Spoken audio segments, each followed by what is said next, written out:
These 9-point demands, I know some of you must have heard, and one of them is the rising cost of living, the full implementation of the Janneh Commission and TRRC recommendations, justice for the victims of the AKI, acute kidney injuries, transparency in the Gambian National Petroleum Corporation saga, accountability for the 669 million special security account, publication and follow-up on audit reports, investigations into the Fisheries Department saga, transparency on the Banjul Rehabilitation Project, adoption of the 2020 draft constitution.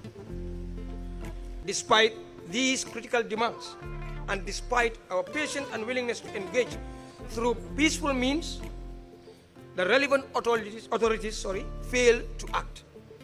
This inaction gave rise to public suspicion, with some accusing COPG of bribery, inducement, or incompetence.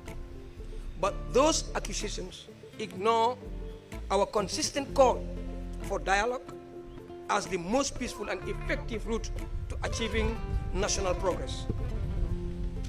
We held constructive meetings with the Ministers of Justice and Trade to discuss categorized short, medium, and long-term solutions.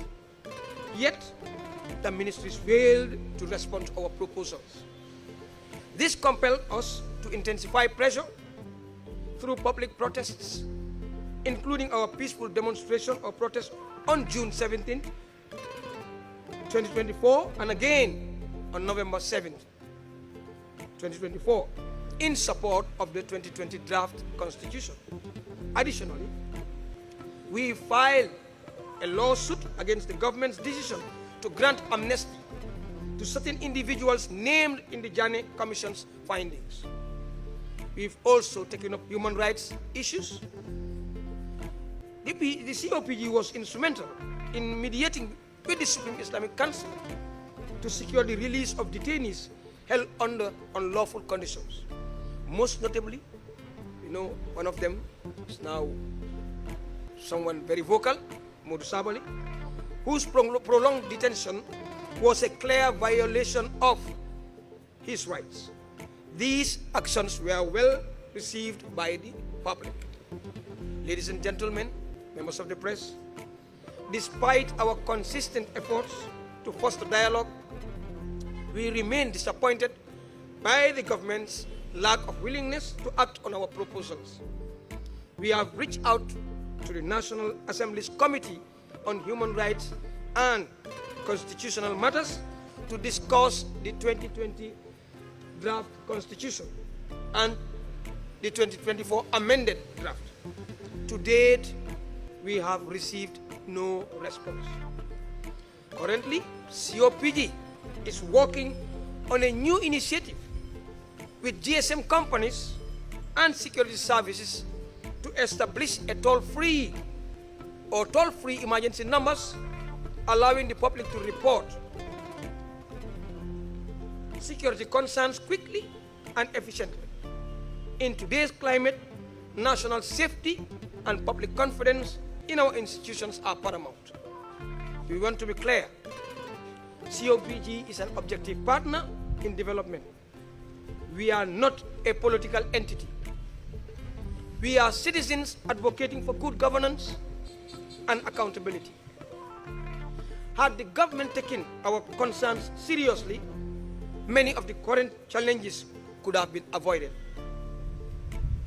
We held 2 peaceful protests on these issues, though public turnout was low, largely due to lack of awareness or appreciation for the seriousness of our concerns. Yet, we remain supportive for other civic movements. Recently, our chairperson was illegally detained for 72 hours simply for participating in the gala protest that was organized just a week ago. This shows just how intolerant authorities have become and just how fed up Gambians are with the status quo. Let this be a warning. Public frustration is rising. People are ready to stand up against corruption, abuse, and the decline of public institutions. We urge Gambians to prioritize national interest over personal, tribal, or political gain. The pursuit of selfish agendas today may cost us dearly in the future. For the Gambia to truly progress, our laws must be rooted in democracy, transparency, and accountability. We appreciate and salute Gala for their stance on transparency around the Janneh Commission's recommendations on the alleged looted assets. Let our recent history be a lesson to all. The price of inaction is high.